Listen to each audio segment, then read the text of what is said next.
How do you pronounce Mayor Pete's last name?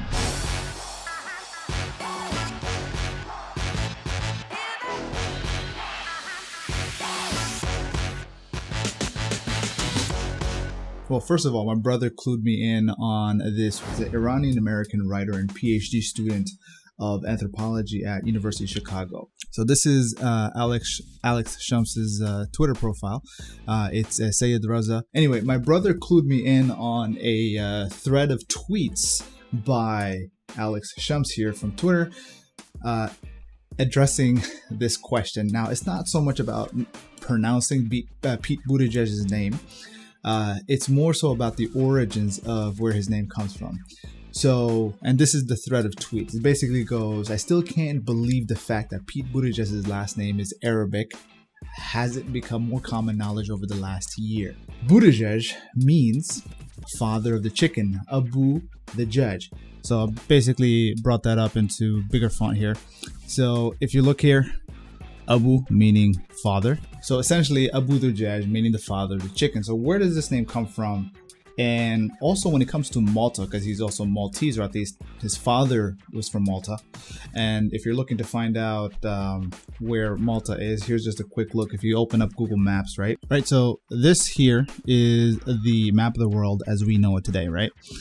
So now one thing I could do is I could just kind of rotate over and zoom in and show you Malta, but let's just do a quick search so you get to see exactly where it's at. So Malta, Malta, boom. Right, and here we go, zooming right into where it's at, right in the middle of the Mediterranean, between North Africa and Europe, more specifically between Tunisia and Italy, right? So that's where Malta is. Zoom out a little bit right here, Mediterranean Sea. So that kind of gives you an understanding of where Malta is. So you kind of now know specifically. Now, Buttigieg's father is from Malta, an island between Tunisia and Italy, where they speak Arabic dialect called Maltese. His last name, Buttigieg, is pronounced Buttigieg, and it's synonymous with Arabic Abu Dajjaj, meaning the father of the chicken.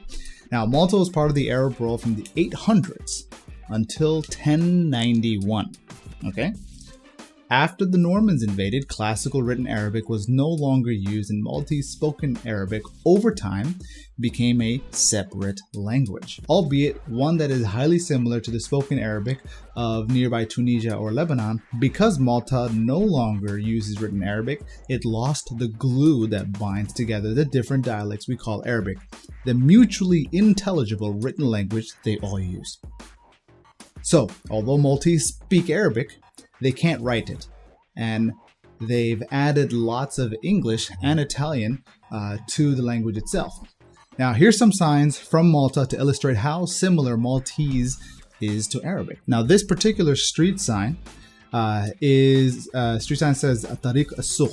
And it's exactly the same as it would be in Arabic, but this is in Maltese or Malti, and the significant indicator that it's Maltese because you don't see the Arabic script, right? So right here, this is basically a street sign from the same Twitter thread, and it says Tariq as-Suq, meaning Market Street, right? If you pronounce that in Arabic, it literally translates to Market Street.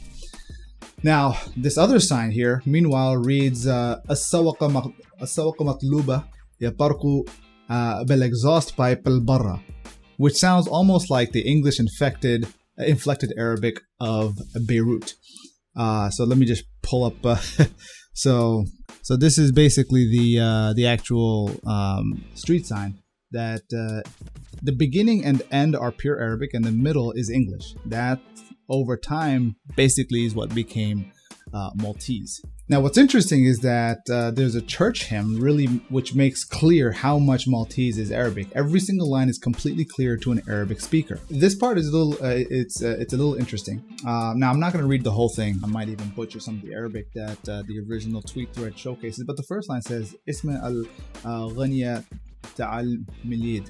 Right, and so I don't know what that means, but what's interesting to me is this particular fact, the first line that I just pronounced, and this is in the Maltese language. Okay, in the Maltese language, the thing that's interesting is that Ismail Ghania, right? That's a J.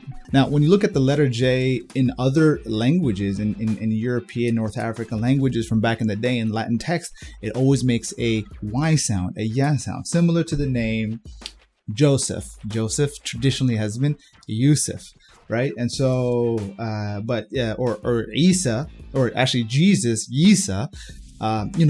This is where what's interesting is that the preservation of the letter J actually is as the letter Y is actually shown in Malta.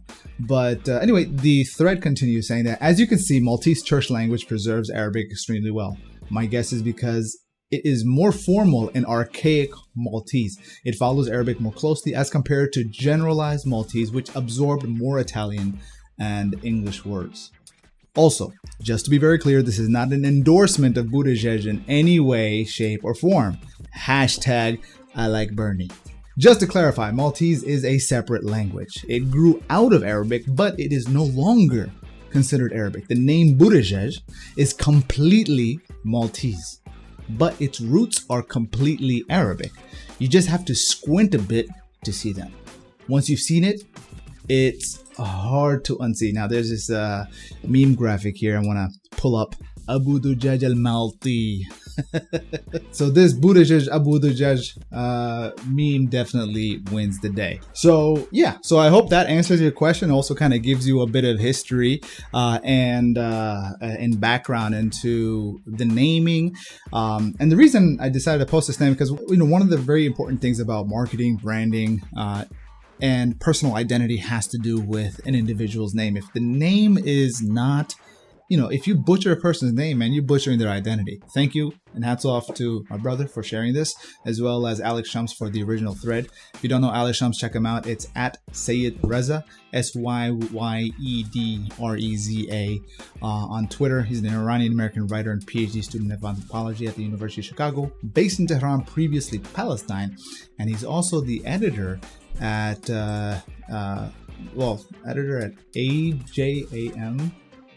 AJAM MC, basically the media collective of online space focused on politics and culture in Iran.